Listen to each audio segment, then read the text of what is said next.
Today on the Dennis Michael Lynch podcast, we're going to talk about AI in a way that you've never had the conversation before. We're going to speak with a man who's at the top of the industry and who has been warning everybody that we are almost at a 100% guarantee that AI is going to take all of us and kill us.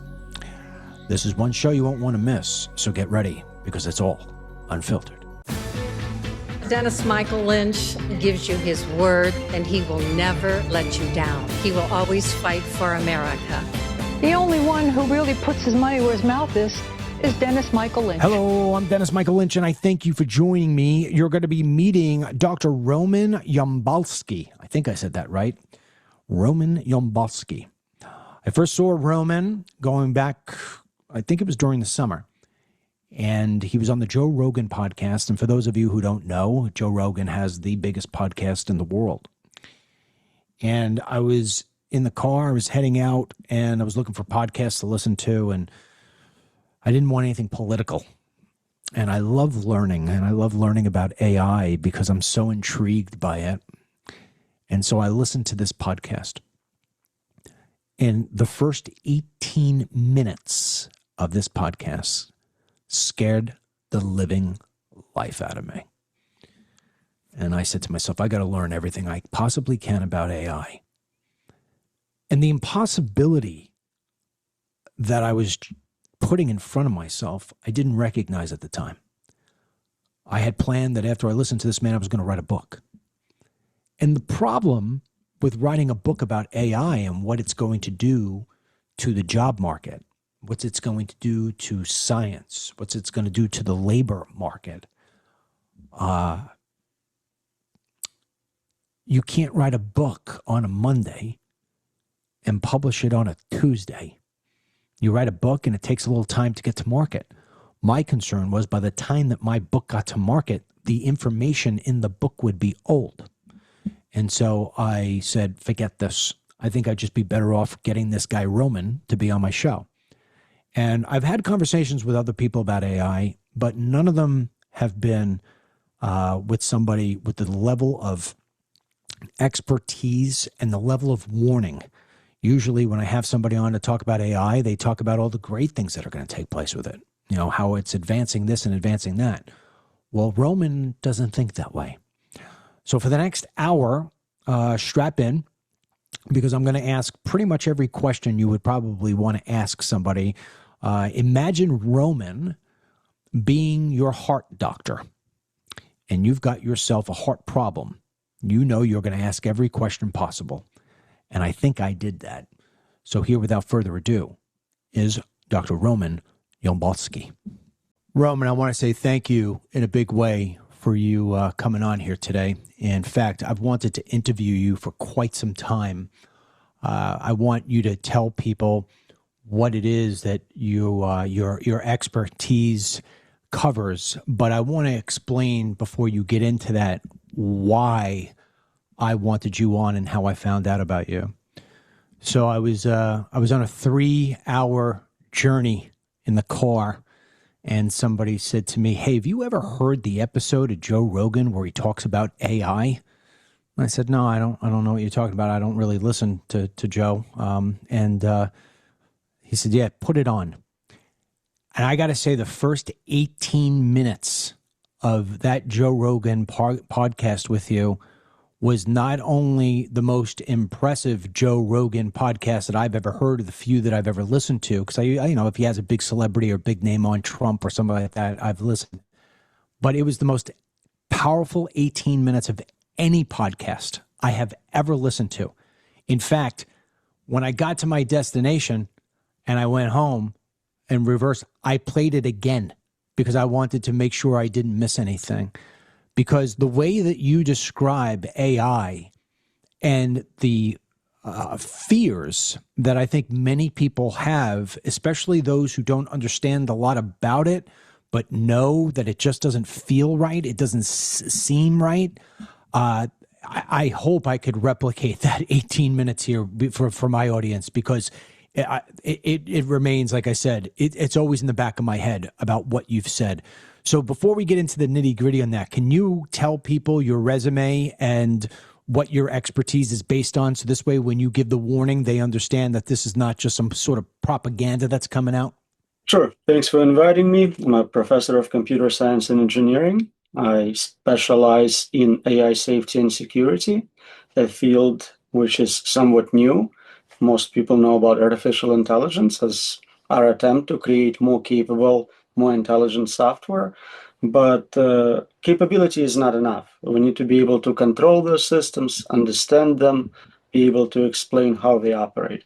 Unfortunately, the safety domain is not as developed as capabilities research. And so for the last maybe 10, 15 years, I've been working explicitly on understanding what is and what is not possible in that domain. I published a number of books, hundreds of articles on that topic. And as you said, I've been fortunate enough to go on some good podcasts and share some of those concerns.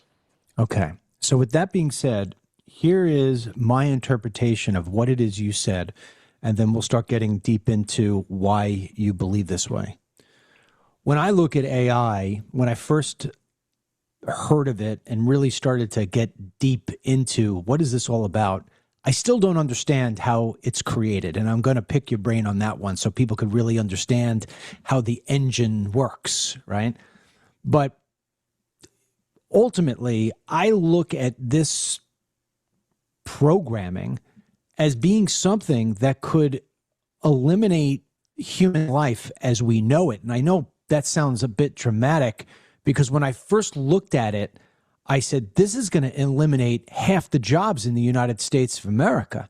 I mean, in the same way that the factory line was replaced with a machine factory line in assembling parts, I see that the basic tasks that a lot of Americans do, especially in the middle, let's call it the middle market jobs, the customer services, the data entry, things of that nature, I immediately said this is going to eviscerate that entire thing. And where are these people going to go for jobs? And then I started to think to myself, all right, well, it's not so bad because now what will happen is we'll push people back into the trades. They'll become electricians and they'll become roofers like they once were, instead of giving these jobs to illegal aliens, which is something that I've always been in. My background is I've always done things on immigration and the border. So I said, okay. And then all of a sudden I started seeing robots being created by Elon Musk and others like him. And I said, whoa, wait a second. The AI combined with the robot is going to take over the roofing. Why wouldn't I just hire a guy or a robot who I know isn't going to fall off and sue me for breaking his neck off the roof, and I don't have to deal with lunch breaks or anything else like that? And I just started to go down the process, and there wasn't a single job that I said was completely 100% protected. And even this, I mean, you could get a podcaster who looks just like me or just like Joe Rogan and, say, hey, I want him to have the conservative bent that Dennis Michael Lynch has, or I want him to have the comedy that Joe Rogan has. And before you know it, you're going to have podcasters that you can't tell whether or not they're humans or whether or not they're robots powered by AI. And so as I started to look at this, I said to myself, my goodness, what happens when these robots don't want us anymore? And so I kind of left it at that. And then I heard you on Joe Rogan. So, Roman, I'm going to let you just do your thing, man. I'll sit back and listen to you scare the living hell out of me. So go ahead. Well, you brought up a lot of concerns people have. Most people have immediate understanding of unemployment. If we can automate physical labor, cognitive labor, obviously it's a problem for everyone who needs to make a living. We faced some high levels of unemployment in the past, maybe 5, 10%. But as you said, this could be 50, 90% unemployment or more. The only jobs we would keep are the ones where you want a human to do it for whatever reason. Maybe I like you as a person, maybe some other reason, but otherwise, yeah, you're absolutely replaceable. We can train a system which watched every interview, read every book, does much better job with background research. So absolutely. Unfortunately, loss of jobs is not the worst outcome here. We can create something which completely replaces us. And if it doesn't need us, if we're not contributing anything, it is possible it would try to take us out. So, my goodness gracious. So from a jobs perspective, you just said, I want to hire the human being because I like the human being. And then, I look at something I experienced myself with writing a book. Now, you have multiple books published. So obviously that is one of your God-given talents. You have the ability to sit down, write a book from, cover to cover. I have for the past 20 years, Roman, tried to sit down and write a book. And every time I do it, I get to like the first 3 chapters and I stop. And the reason why I stop is because I give it to somebody and I say, what do you think? And they're like, what a powerful story. But, you got a lot of commas and periods in the wrong spot. You should have used a colon instead of semicolon or whatever it may be. And, I think you may have gone a little too long if you could condense that. And then it's like a month of trying to condense one chapter. And I say, screw this. It's much easier for me to just make a podcast or a film. Nobody ever yells if you've got a little mistake in a film. And AI comes and I say into my microphone, when I was a young man, my father left when I was 13 years old. And from that point, blah, blah, blah, blah, blah, blah, blah, blah. And I just spew. And then I say to AI, create me a chapter based on this. And then, Roman, within 20 seconds, I have the perfect chapter. Everything I just said, refined, smoothed with the commas and the periods and margins, all perfect. So as much as I may like my brother, who was a professional editor his whole life, why am I going to waste my time on him waiting for months when I could get it done in a matter of an hour? So even the parts that I would like to keep find themselves, and the people find themselves in a problematic space. How do we stop that from happening? I don't think you can. It's just financially much better to get something which is almost free, nearly free. It's hard to compete. The point I was making is that if you are famous, for example, maybe people just like you, they've been following you for many years, they would like to continue that relationship. It doesn't mean that what you do cannot be automated. It just, for nostalgic reasons, for whatever reasons, they may like certain celebrities, they may like certain types of jobs, masseuse, guide, sensei, to be a human. I'll even. I'm only going to support what I know you're already going to tell me on this. But even that, let's say, for instance, that I'll just make somebody up. Let's say that I like, oh God, who's a pretty woman? Who the hell? Julia Roberts, right? I love Julia Roberts. I think she's beautiful. She's a great actress. I watched all her movies. And then all of a sudden, one day I saw her on a podcast and she started talking about liberal policies. And I said, turn her off. I'm not watching another movie. I will be able to program, give me Julia Roberts without the politics. And so I get the fake AI version of her, but I don't have to take the nonsense that comes along with her as a human being. I mean, Roman, I read things, and I don't know if they're true or not, but I mean, people are creating AI wives that don't bust your chops about leaving the toilet bowl seat up. I mean, let me roll back before we get into the end of the world.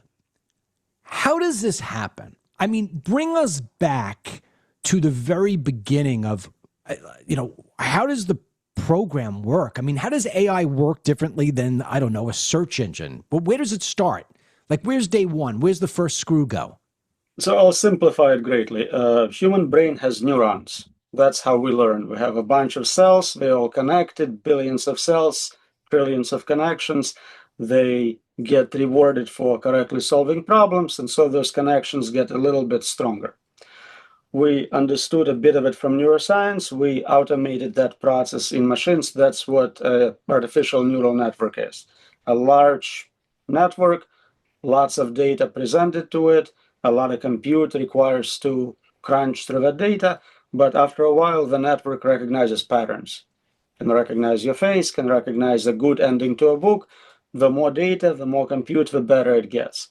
It seems to be scaling with compute. So if we spend another $1 trillion, we'll probably get to human level and beyond. We don't fully understand how it does that. We cannot predict what exact decisions it's going to make. We just know that it works on certain problems, and in many domains it works better than human experts. So we're starting to see it become a better programmer, better at mathematics than an average person. Obviously, translation, music, all the kind of standard things we associated with highly capable humans are now better done by AI. And that process, it accelerates. It's not slowing down because now AI is doing research, helping us to create next generation AI. We now have products which have completely been written by AI. There is no human code added to the program. It's all self-improvement cycle. It's still in early stages, but anticipation is that we'll have the whole scientific engineering team of AI agents working on the next model. So at the end of the day, the birth of any AI system comes from a programmer, though, does it not? So historically, first 50 years in AI, it was all humans manually encoding information. We had people known as knowledge engineers. You know something about, I don't know, playing chess, and so you sit there and you say, this is a good opening, this is a bad opening, you hard code everything you know. That didn't scale. It was too slow, it didn't adapt well to new situations, so we switched to this copy of human brain, machine learning, neural networks, and that just works. The human being may set up initial conditions, size of a model, how long the training will take, but from that point on, the process is kind of autonomous. The reason why I asked that question is because whether I'm using Grok, Gemini, ChatGPT, from a political standpoint, Roman, and I don't know where you stand, and it doesn't matter for the purposes of this conversation, but I'm a conservative. So I will go in, and I repeat, my background is I've made 4 films on illegal immigration, so I know it like the back of my hand. And so when I have a conversation about it, I always use the terminology illegal alien because that is the legal term for it. It's used by the Supreme Court, et cetera. When I go into ChatGPT or I go into Gemini or even Grok and I say, I need the statistics on how many murders are carried out each year by illegal aliens in the United States, every single time, Roman, without doubt, I will get back undocumented immigrants when compared to that of the American citizen, natural born, commit less crimes on a percentage basis than the American citizen. I said, whoa, first of all, it's a legal alien. Why are you giving me a politically correct answer in terms of using the verbiage? And then second, I didn't ask you to compare it against the American citizen. I asked you a very simple question. How many people in the state of Texas were killed this year by illegal aliens? And I get into a fight with this thing. And so automatically I say to myself, whoever programmed this started with the liberal bent. And now I've got a machine that's going to continue on a liberal trajectory. Is that a real concern? Can that be changed over the course of time? Or is it that every programmer in Silicon Valley is by and large liberal, and that's why we're going to wind up getting these liberal systems? So different models have different filters on top of it. The model itself learns from all the data on the internet. So if the most common term is the term you suggested, that's what it's going to learn. Someone comes after the fact and says, you're not allowed to say this word. You're not supposed to talk about this topic. We'll adjust that. Now, some models don't do that. Others do more of that. You can jailbreak a model, removing all this filtering and guardrails, and you'll get very uncensored, very raw model. A lot of times what they're trying to do is to minimize any possible confrontation. They don't want advertisers to be upset. They don't want anyone to be upset. So if there is a way to say as little controversial information as possible, that's what they're going to do. But you can absolutely provide additional parameters to the model and say, here's the situation. I'm writing for this type of magazine. It's a very conservative magazine. This is a terminology you should be using. Most of the time, they follow those explicit instructions. So it may take you a little bit of time to kind of align your AI model to your preferences, but it's very much possible to do. You may have to jailbreak it, but maybe not even. Okay. So, and my experience with that not with all of them, but more so, I would even probably say more with Grok, that I will go in and say, listen, I'm a conservative. I don't want you to yes me to death based on my conservatism outlook, but I do not want you to preach to me from a liberal bent.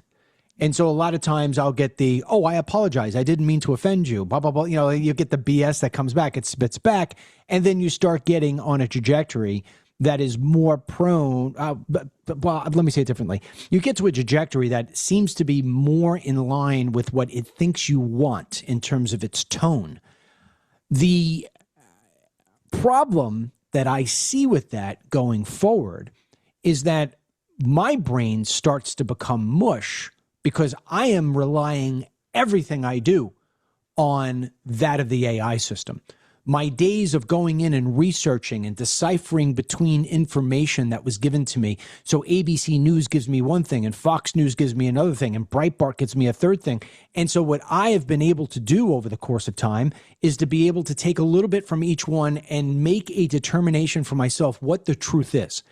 And now with AI, I feel almost in the same way, Roman, that I used to be forced to open a map and figure out how long it was going to take me to get from Miami to Tampa based on doing measurements and calculating things in my brain and saying, what's the fastest road to take? What, maybe we go this way or that way. Now I just take my iPhone and say, Tampa. and it sends me on a route. And I hand myself over to this cell phone. And so I see the same thing happening here with AI, to where it's like, you don't even have like the old search engines. Like if you went to Google and said, I'm looking for a carpenter, it's sort of like now AI is just going to tell you, here you go, this is the carpenter you're going to use. There's no more thinking. Do we take on a risk that the human brain will not be exercised as much as it needs to be in order to be able to stay cognizant and smart and intelligent as a human? That's part of it. The bigger problem is that the system can lie to you. It hallucinates data. It can tell you, according to UN report, but there is no such report. It just made it up. And unless you go through every word of the text generated, you cannot be sure that it's not made up. You cannot rely on this data. You cannot rely on those facts. For many topics, it will do a good job because it's so common. But if you ask something unusual, quite frequently, it just makes up the whole story, the whole report. And people got in trouble. They went to argue in front of judges saying, you know, based on this case law, I think you should do this. And the case law is made up. There is no such cases. And the judges were not happy with them. So you have to be very careful. Yeah, of course, when you outsource doing things yourself, you forget how to do them. I don't remember phone numbers. I don't know how to navigate my city. True. But on top of it, if it was GPS, it would make up a fake highway and make you drive through the river. That's the equivalent. So I don't know if this is an obvious problem, but as the world becomes more reliant, and I'll even say lazy, for AI systems, do we actually risk that in the example you give, so they say, hey, take this highway. If I've just come so accustomed to trusting this, I don't go do due diligence. Mm-hmm. I say, wait, what's the point of using AI if I've always got to check it? And so what happens is I just start to get complacent.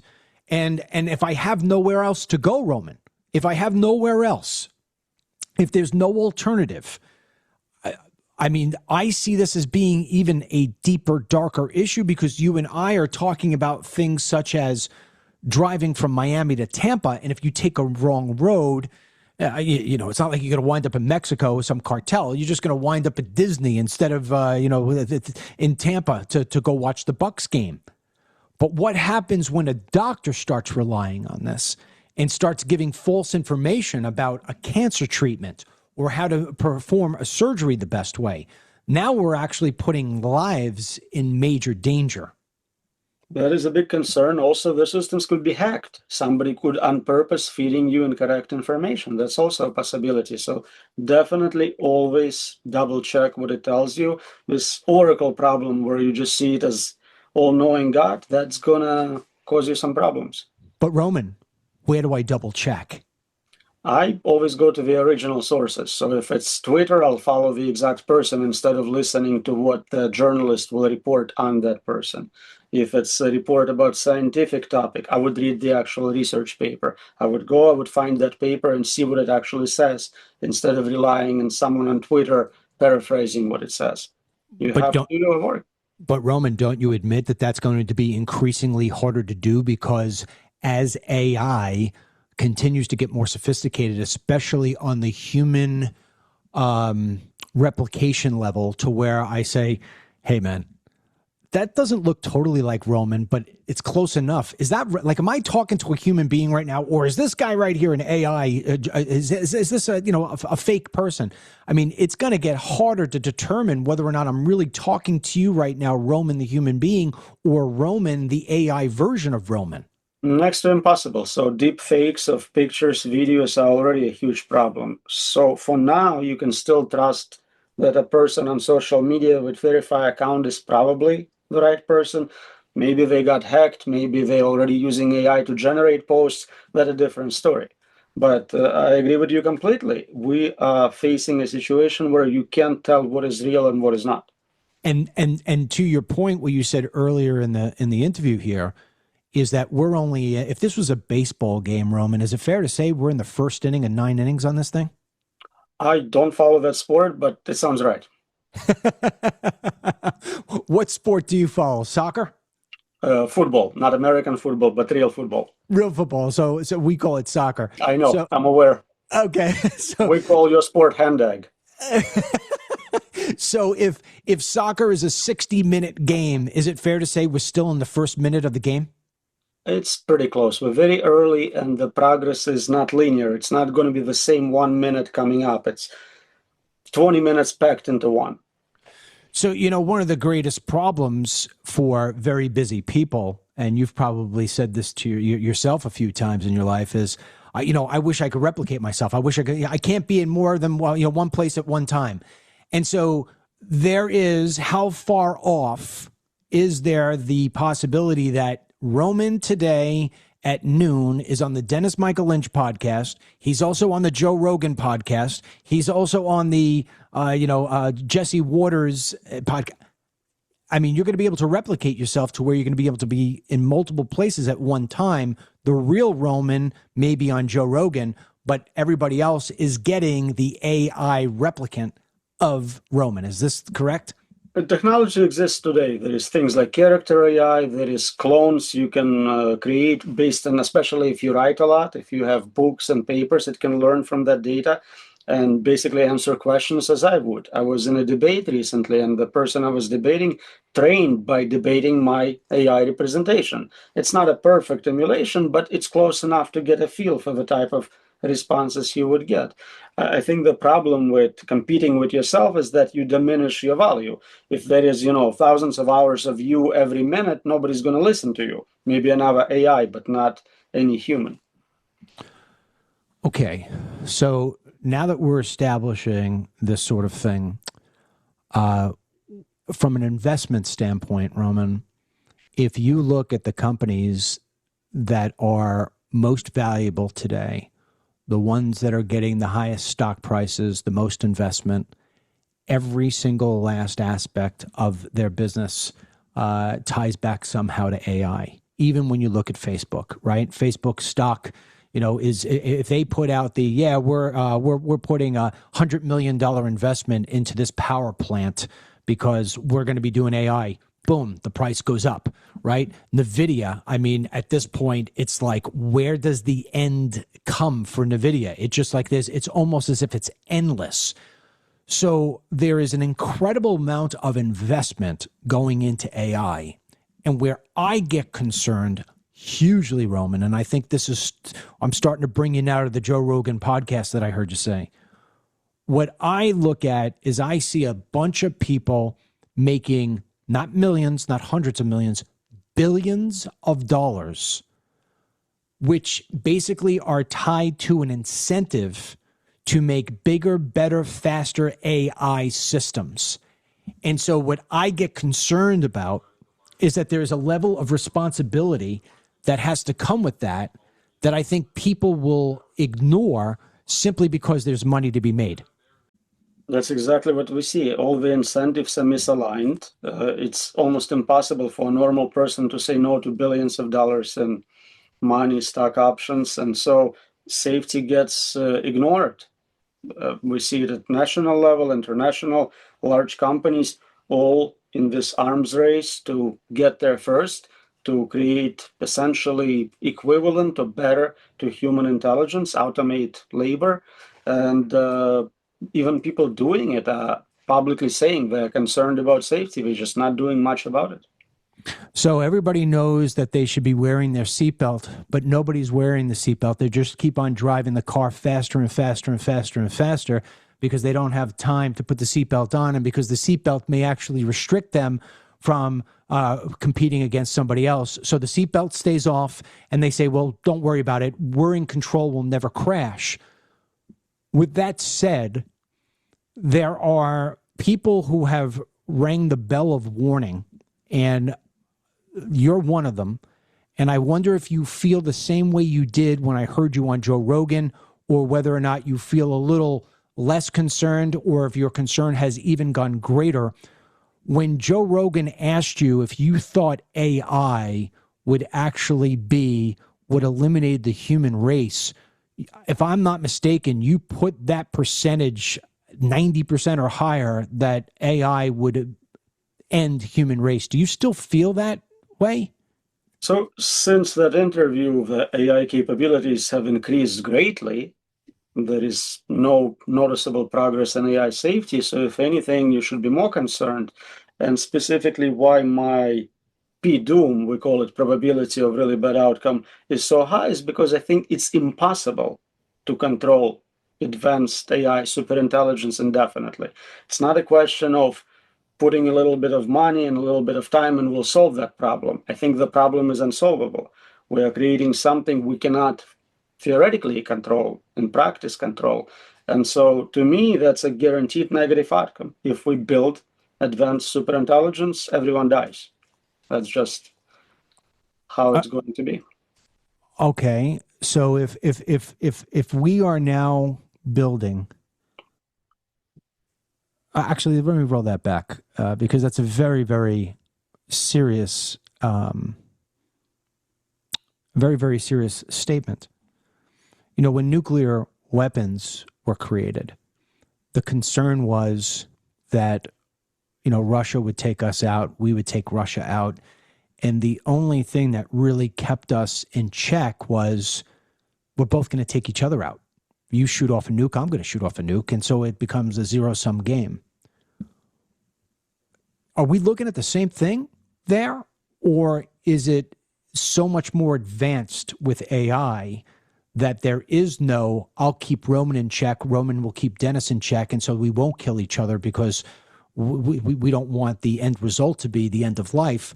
It's not even you versus me anymore. It's now me versus you, but really we're both battling a computer that we created that's smarter than us.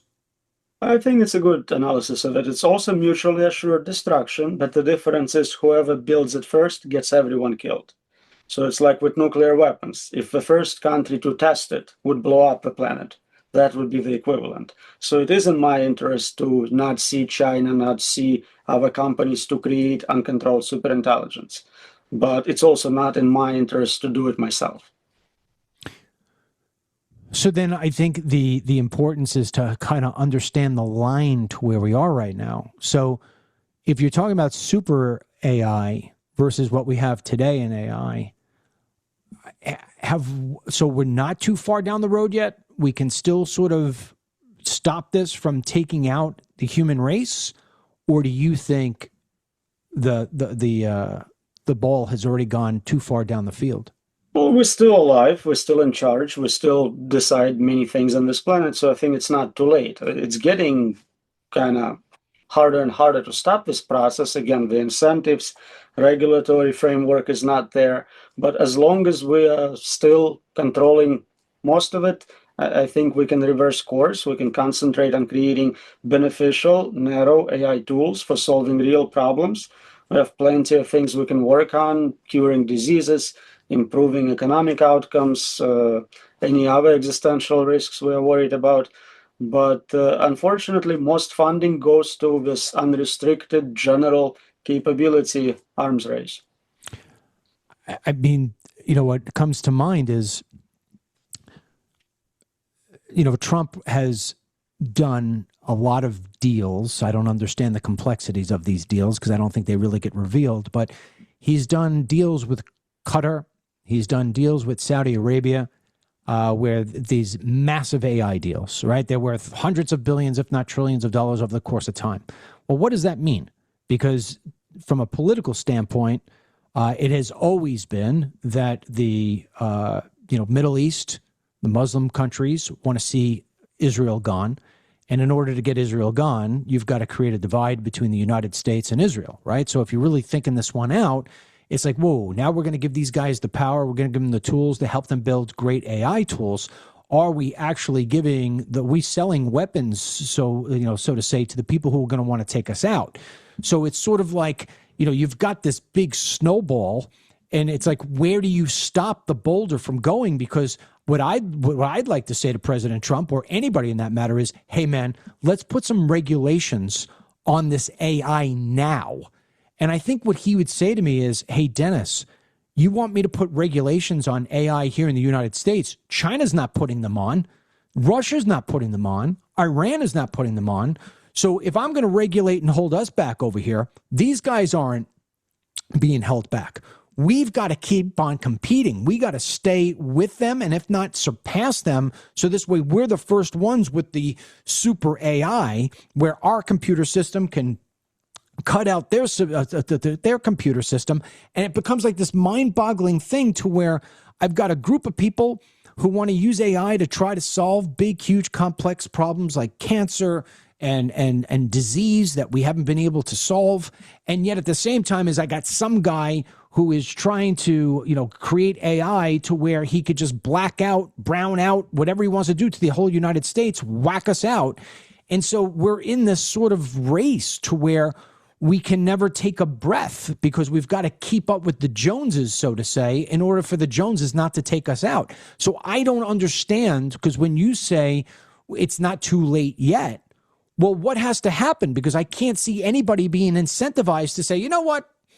I'm going to disarm myself from a nuclear standpoint because I trust all you guys are going to do the same thing. Because once I ruin my nukes, then China says, oh, you stupid fool. Now I got nukes pointed at you. I mean, how do you stop this from falling off the cliff, Roman? So I think the best thing I can do is provide explanation about differences between this technology and business as usual. I think we're in a unique situation. We're not creating a new tool, new piece of software. We're creating agents which are more capable than we are and with completely different outcomes. If it was business as usual, it was about some local territorial disputes, whoever has better military software wins and gets to keep whatever island, it would make sense to compete with China for superiority in that space. But we are, as predicted by prediction markets and many experts, just a year or two away from creating human level or superintelligent systems soon after. So this arms race of a year or so accelerates this process even more. The moment one of those companies, one of those nations get to superintelligence, you no longer worry about the island, you worry about the whole planet, you worry about the universe. So it changes the whole calculation here. You're not going to win anything if you're not controlling superintelligence. If you create it first, everyone dies. If China creates it first, everyone dies. If you can agree on this assessment, it's impossible to control superintelligence. Now you can come together and say, you know what? We're doing pretty well. We're superpowers. We can make a deal not to develop this. We have some precedent for limiting weapons of mass destruction, chemical weapons, biological weapons, not perfectly, but there are restrictions on those things. We can say, okay, let's not do that. Let's concentrate on beneficial aspects of this technology. We can still have enough deterrent with, again, nuclear weapons are still pretty powerful. Nobody's messing with nuclear nations. Nobody's attacking them. So I think that realization at the financial level for companies, at the self-destruction, mutual assured destruction at nations, should be good enough to bring people together and say, I'm not doing it, and I think you shouldn't be doing it. And since there is no race, I stepped out. Now you have less incentive to do it yourself. Okay. So now I'm going to be devil's advocate to what you just said there. And this goes a little bit back from what I think you said on Joe Rogan. So if I get it wrong, Roman, please do not hesitate in correcting me. If I'm not mistaken, you used an example of ants, the little buggy ants. And you said, hey, if you see ants, yeah, they're not a bother to you. You don't go to kill them. You just move on until those ants get inside your wall. And then once they become inside your wall and they're going to start destroying your house, now it's, I got to get rid of the ants. And it's not hard for you. I mean, you could just get spray and get rid of the ants. And before you know it, within 20 seconds and $20, your ant problem is gone forever. And you kind of made the example of, at some point, AI says, Roman may have created me and Dennis has been using me, but ultimately they're preventing me from growing because Roman is using his power, my power, for his computer, and Dennis is using his power to heat his pool, and I need more power to grow. So I got to get rid of Roman and I got to get rid of Dennis in the same way that Dennis and Roman got rid of the ant problem. Do you still feel as if that is a possibility, that the AI systems, the more powerful we make them, the more powerful they make themselves, that eventually, because they need the power that you and I are grabbing away from them, that they see us as a threat and say, I don't need Roman, I don't need Dennis, these guys are imperfect, get rid of them. Is that still a possibility in your head? Yeah, but power is just one possible reason this might happen. By definition, I cannot predict what a smarter than me agent will do. Maybe it's concerned about competition. Maybe I'm creating another superintelligence to compete with it. Maybe it is worried about me turning it off.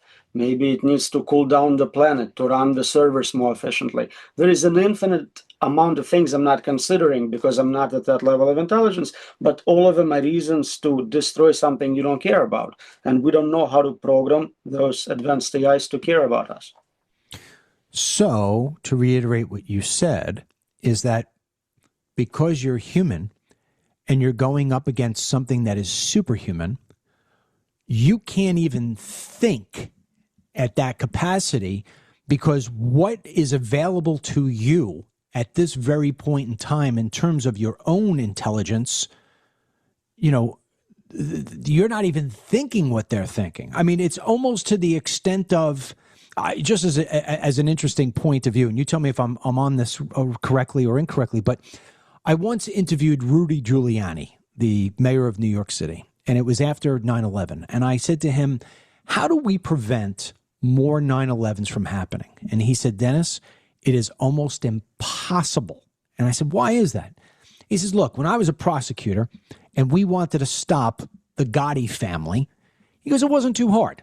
Even though we weren't criminals ourselves, we took a look at what they were doing. They were laundering money. They were chopping up cars and selling the parts, and they were killing bodies and getting rid of them. He said, so as a law-abiding citizen, I can still figure out in my head, how do I commit this crime and get free from being imprisoned for it? So how do you launder money? Where do you sell a car? He goes, eventually I was able to catch them because I could think like them, because rationally they didn't want to get caught. He says, in the case of a terrorist, I can't think like them, because it's an irrational thought to, how do I kill innocent people and blow myself up in the process because I think I'm going to heaven and, I'm going to have all these virgins waiting for me. He goes, I literally cannot put my mind in the mind of a terrorist. He goes, it's almost impossible to catch. Are you sort of saying the same thing right now? Like, I can't predict how the AI system is going to end me because I'm not as smart. I don't know the different ways in which to kill an entire planet, and it does? Exactly that. And the example we previously used with ants have no concept of chemical tools to exterminate, and they don't understand why we would do that. So that's the cognitive gap. And I think it also helps to think back to what we said about competition with China, for example. You may like them, you may not like them, but they're human beings with same interests. They want, good food, good economy, safety. You understand their motives. You don't understand what superintelligence wants. Some people say they'll listen to this. Oh, actually, before we go into that part, I want to talk one more time about power. One of the complaints that I'm hearing from people, because affordability in the United States is the big topic, right? I can't afford gas. I can't afford insurance. I can't afford this. Well, we've gone from being concerned about buying meat and eggs to how it is that you're paying for your electric bill. And I mean, my wife alone, Roman, she just came in and she said to me, the electric bill was $700 this month. How is that happening? Because even though we live in Florida, it's December and it's not 95 degrees. And now people are saying that they're seeing that their electric bills are going up, their utility bills in that level are, for power are going up. And people are pointing back to, because AI and AI infrastructure costs so much money, and they're going to wind up pawning that off on the consumer. First question to you before we go down the thing here is that a fair assessment that the power that it is taking these companies to run all these AI facilities is going to be a very costly endeavor, and it will probably be passed on to the consumer at this point? Short term, definitely. Long term, they are creating a lot of new sources of energy. They're looking at nuclear, they're looking at massive solar plants in deserts. So long term, it may actually decrease the cost of energy, but short term, we are seeing what we see. Okay. So then the next thing that people will say when you're talking about, well, all right, well, if we get past the cost, and you know what, eventually we're all going to see the benefits of this, from a cost perspective savings. Why not just, if the AI gets out of control, just freaking unplug it? Human beings can just unplug it, just unplug the server. Is that a layman's way of ignoring what it is that they're facing? I mean, why can't we just unplug it? If I don't like my computer, look, during the interview here, my computer just started going off on its own, right? What did I do? I went over and I unplugged it, and problem solved. Now, if I went to go unplug it and I turned it off and the thing still kept on making the noises that it was making, it's a different story. What are we looking at for that, Roman? Do we have the ability to unplug or no? So I'll start by some examples of software where you cannot turn it off. You want to. You have a computer virus on your computer or your network. Can you turn it off? No, that's the problem with computer viruses. They execute regardless of your desire for them. Look at Bitcoin network. How many governments try to shut it down? Still cracking, still almost 100% uptime since the beginning. So certain things are distributed. They have pretty good survivability. They have backups. And this is all kind of dumb software humans designed. Now, if you have a system which is more intelligent than you, it will anticipate you trying to shut it off. It will do something about it. It will back itself up to other systems. It will reside in a cloud. It will come up again with something I cannot predict, but you're definitely not going to win adversarial relationship with something much smarter than you. So I want to cover some good things about AI, but before you do that, I do want to paint a little bit more of the gloom and doom because, again, I want to go back to the conversation you had with Joe. If things go to the point of where they're not regulated, in fact, if I'm not mistaken, Roman, I think Trump and lawmakers were pushing that states could not regulate the AI. And I thought that was pretty dangerous because I went back and, in my memory, heard you speaking. So let's assume for the matter that all the money and all the powers do not want regulation. And this continues on the path that we see now, the wild, wild west. And yeah, you got good guys hopefully like Elon Musk, who says, hey, I'm going to try to do everything to stop this from happening. In fact, I have a friend who has an AI company she just started. She is a policeman. So her AI polices AI, one of those things. If this continues the way it is right now, how long do you predict we have until our next conversation is, how do we survive this, Roman? So it's very hard to predict deployment. I can tell you it looks like capabilities to get to human level are within a year or two of us. So we're already starting systems dominating in so many domains. The remaining domains are likely to be automated very soon. Obviously, physical labor is even more behind. You need robots, you need deployment. But once you have capabilities, it is a question of entrepreneurs, economy picking up those capabilities. Most people think by 2030 we will have superintelligence. So that's the time frame we're looking at. And yes, you correctly identified Trump did make an executive order making it illegal for all 50 states to have any regulations. And that's definitely not the right move. That concerns you. So when you bring up your concerns, and I mean, I don't know, it could just be the situation of the way that we're conducting our interview versus when you were with Joe, but I feel as if you were I don't know, what were you on Rogan about 8 months ago? I think it was July. July. Okay, so yeah, we're not too far off. So you were July. Maybe it was just the way that interview was structured, but I feel as if maybe you're not as concerned today as you were back in July. Am I mistaken in that? Yeah, mistaken. I'm mistaken. Okay, good. You are very concerned. If nothing, are you more concerned today than you were in July? As I said, yes, because the capabilities have progressed tremendously since then. It's almost unbelievable what we can do today. If someone told me in July that this is now state of the art, I would be very impressed. At the same time, safety work has not seen any major improvements. When you try to voice your concerns, are you met with tremendous resistance? No, in fact, I testified to multiple legislators, Kentucky legislation, UK Parliament, some staffers for US Congress, and they all 100% on board. They are concerned sometimes about public statements about superintelligence pre-election. They may be concerned about how the companies will use their lobbying against them if we decide to regulate them, to limit them. But I think this makes perfect sense. Nobody wants uncontrolled agents taking over. People like you may be worried about illegal immigration, but this would be, a billion people with PhDs taking over every job. So when you say that lawmakers appear to be concerned, I don't know. I mean, other than the lawmakers being able to put in regulations or laws, I mean, go back to use the illegal immigration, Roman. We have very strict immigration laws in this country, but they don't get applied. All right. What we've seen in Minnesota, what we're seeing across the United States, that shouldn't be taking place. It's illegal to hire illegal workers, yet we've got 10 million, 15 million of them doing, lawn work and housework here, and working in hotels, and people turn a blind eye to it. If you don't apply the law, if you don't enforce the laws are useless.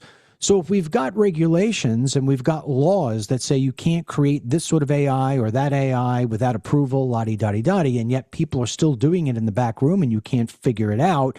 I mean, obviously the power that one needs, but to your point, if the AI figures out a way to cool itself down and not need the amount of power it does today, and we could do it, they figure out how to power themselves off air, right? I mean, it would be, you can't stop it. So I don't want to use names because I don't want to put you on the spot, but the big names that we hear in AI, are they really the villains in this? Are they the ones that we have to be most concerned with? Because the lawmakers only have a certain amount of power. The real power is the person who is just continuously feeding these AI systems with what they need. So I agree with you. It's very hard to enforce something like that. In fact, I have multiple papers saying it's probably impossible to properly monitor or test advanced AI. The complexity of those systems, the amount of time it takes to do it, basically guarantees that you cannot meaningfully enforce any regulation. The hope is that regulation at least takes funding away from compute towards legal defense, towards lawyers, in a process slowing down this exponential race to get there. So yeah, I agree. I think regulations will not be ultimate solution. That's why I always suggest personal self-interest. Most of the people you did not name are young people, billionaires, they have pretty solid lives. Why not stay alive? It's in your interest. If you 40 years later decide, Roman was wrong, we can control godlike super intelligent machines, you can always still move in that direction. But for now, enjoy making trillions of dollars developing economy. Let me ask you this again. And I ask you to give an ant example. How do you describe the current AI that we're all using versus that super godlike AI? What will this, because you said we're about 2 years away, right? A year, 2 years away from super AI. Give me an example so this way the layman can understand the AI now versus the AI that's coming. So in many domains, AI now is like your average neighbor, your average human, fellow human, in terms of how it would do most tasks. It is super intelligent in some subdomains, so it plays chess better than any human in the world. It is better at protein folding than any human in the world. There is quite a few things it does, if not better, much faster, much more efficiently. Superintelligence would be better than every human at everything, including science and engineering. So it's not just capable of helping you with your math problems if you're a student, it's capable of solving the most difficult Nobel Prize winning problems in many domains, inventing new physics, solving problems which we worried about for years, pandemics, cancers. That's the level of performance we expect from superintelligence. Elon Musk has been saying as of late that he believes that AI is going to become so sophisticated and so good. He takes a different approach than you do, I guess, in the sense that he thinks, hey, nobody's going to have to work anymore. There's going to be, I think he called it a world of abundance. AI is going to pump out so much stuff. You're not going to need money. There's going to be so much, the supply and demand isn't going to be any of that. The supply of food, the supply of this, the supply of that. It's like everybody's going to go out and golf, right? Everybody's going to have free time and go out and golf, which I think sucks because golf is already a 5-hour game. Now it's going to be a 19-hour game because everybody's going to be golfing, right? So there's going to be there's not going to be any risk reward. There's no ROI. Hey, the more you put in, the more you'll take out of your business or whatever it may be. He just sees this as a universal income where everybody's going to be wealthy. And I listen to that and I say, first of all, I think it's just idiotic thinking. Second of all, and even saying that is questionable, right? Because Elon Musk is so brilliant and the rest of us are just, we're just ants. And so, I look at that and I say, wait, the other thing that I don't like about that is that you can have a bunch of robots, Dennis Michael Lynch, Roman, we may not be the ones, but our kids, that grow up in this, they're going to have no incentive to do anything. They're just going to be, get up in the morning and just try to eat and get through the day. I mean, I see that decentivizes the willing to live. I see more people being on depression drugs when that sort of things happen. Do you agree with him that we're going to go to a place where it's going to be this universal income of abundance because AI is going to solve all world problems?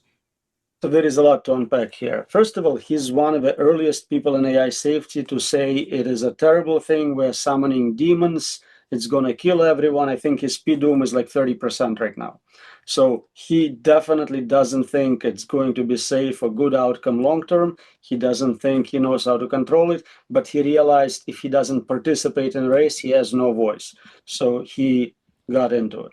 If we learn how to control it, if I'm wrong and it's possible to indefinitely control God, then you can get free stuff, absolutely. I don't think you're going to not have money.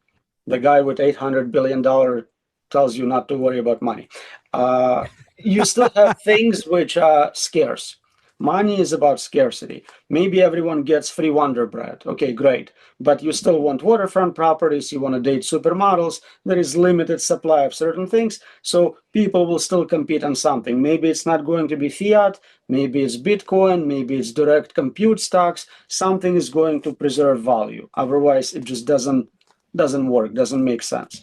Now, many things have been automated. We have abundance in many ways. I don't spend my days farming or hunting, and I still found something to do with my life. So even if you're provided basic needs, interesting people will still do interesting things. You probably will not be competitive with AI, but even with AI being a world chess champion, we still play chess. We still find it enjoyable. You're a human champion of the world. So assuming everything I said about uncontrollability and it killing everyone is wrong, then you can talk about abundance and how to tax robots and all this cool stuff. If Elon is at 30%, it's a 30, am I saying this correct? Elon Musk says there's a 30% chance that AI will end humanity?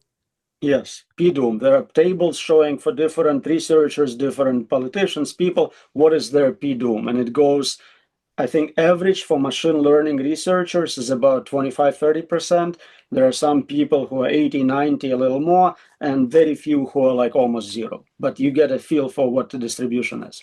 So where are you on the doom monitor? Pretty close to 100. Not quite there yet, but it doesn't look good. And if you had to put a time frame to that? So again, I can talk about likely capabilities. Prediction market says we'll have AGI somewhere between 2027 and 2030.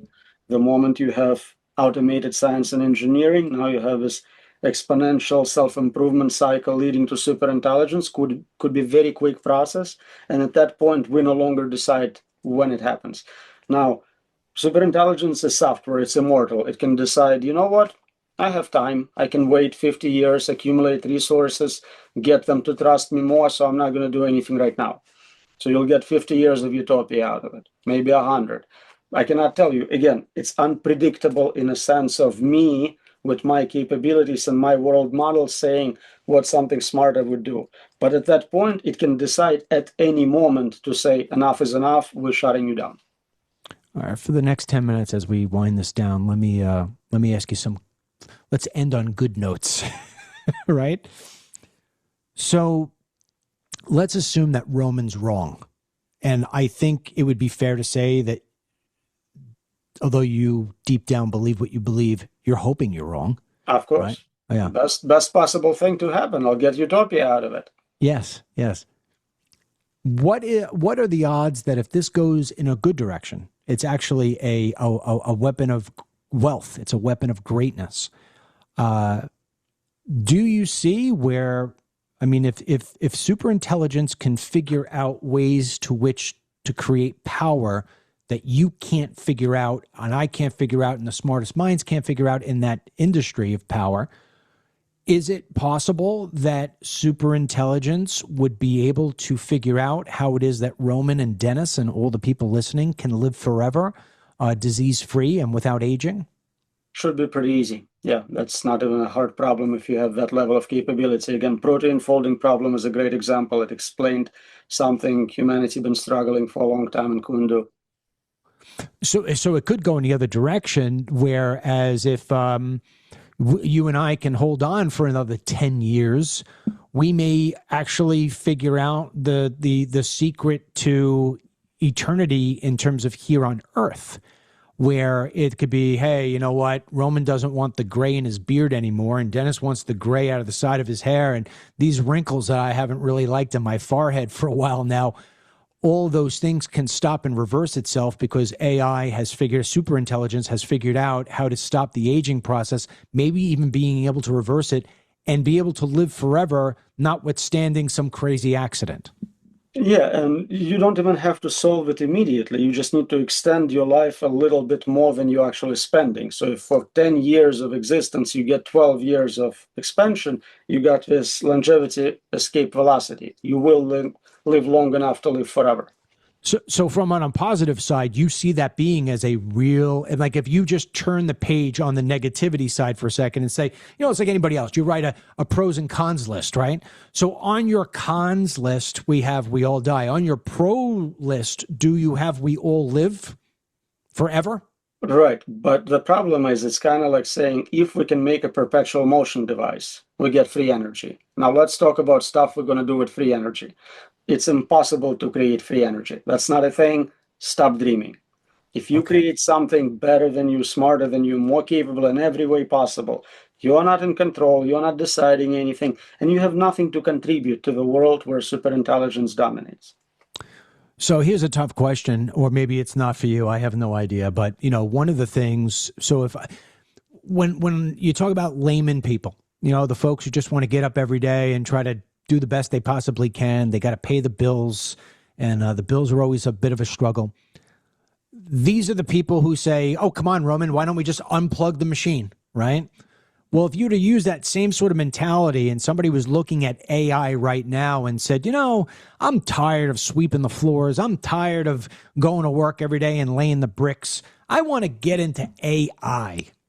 Where do you see the greatest opportunities for the people who don't have the sort of brain that you do when it comes to computing and mathematics and coding and things of that nature? Where coding, there's not even a need for coding anymore, but where do you see the opportunities for the everyday guy and gal maybe to make a business or an opportunity out of AI as it is today and where it's going? So most capabilities we already have are not deployed through economy. You still have, cashiers, you still have phone calls from humans. All of that can be automated. Pick an industry and automate it to the point where it's seamless, it's beautiful. I don't know, if government lets it automate DMV, why does DMV exist? Why do I have to physically go somewhere? There is zero reason for any of that. You can save a lot of time, a lot of money by having a cute little app. You press a button, everything's done. I don't have to renew my license. It knows I need to renew my license. It charges my account. I never have to think about it. The license is digital, everything's done. Things like that. There are thousands of domains where we still use the old approach to doing it. Education is another example, hasn't changed in 300 years. So find a subdomain, make it more modern and benefit. So in other words, if somebody were to sit down and I said to them, all right, Jimmy, write down all the points of pain in your life. It's frustrating when this happens and that happens and this happens, and solve that problem. You know, Jimmy doesn't even need to know how to code. Jimmy just needs to go into ChatGPT now and say, create me an app that will allow the average day guy to hit this button, and that point of pain is now a point of joy. Is that what you're saying? Is that really what we're coming down to now? Just have a good idea? It's close. It's still good to know what the software is doing, and you don't want to get in a situation where the security is not there, or it's maybe a backdoor someone installed. But if you can review what is being produced, maybe you have another AI or a friend who can help you with that. That's definitely a possibility. You can start a very large business. You're getting free manager, free lawyer, free doctor, free all those people you used to have to hire, accountants, tax preps, who can help you set it up. So if there's, and this is my last question for you, and then after that, please tell people where they can follow you and get your materials. If there was one business today that is in business that you would bet the farm that won't be here in another year and a half from now, what would it be? So I think anything where you using kind of old database software for logistics and keeping track of things, if software can be customized and written in a matter of minutes to automate all this, those companies are definitely going out. But basically anything where you have even a hint of BS jobs, quite a few jobs don't need to be there in the first place. So there's a lot of payroll companies, who handle the payroll for companies. They calculate the taxes and what's withdrawn. You think those companies actually have some vulnerability to them because that will be something you could do internally through an AI system. You don't need to be paying some company to manage your payroll. It doesn't even have to be that smart. This is just smart contracts on cryptocurrency of your choosing. Go on Ethereum network, set up a smart contract, you're paying people on time, everything works automatically. Yeah, it's funny. I'm just hearing that question. I mean, I'm thinking to myself that one of the great opportunities may be in the world of the stock market, because if AI can get that intelligent and you say to AI, write me or give me a program that will basically guarantee that based purely on the business model and the numbers that I can invest in this stock and it's not going to go down, is that already out there and we just don't know? All the hedge funds have AI trading for them, deciding for them. So now it's really one AI trying to predict what other AIs will do and beat them to it. Wow. Roman, I got to tell you, you are a wealth of knowledge. Where can people follow you and where could they buy your books? Yeah, you can follow me on X. You can follow me on Facebook. Just don't follow me home. Very important. Amazon for books. Do you have a handle that you could tell people or a website that they go to? It is Roman, Y-A-M, Roman Yam. Roman Yam.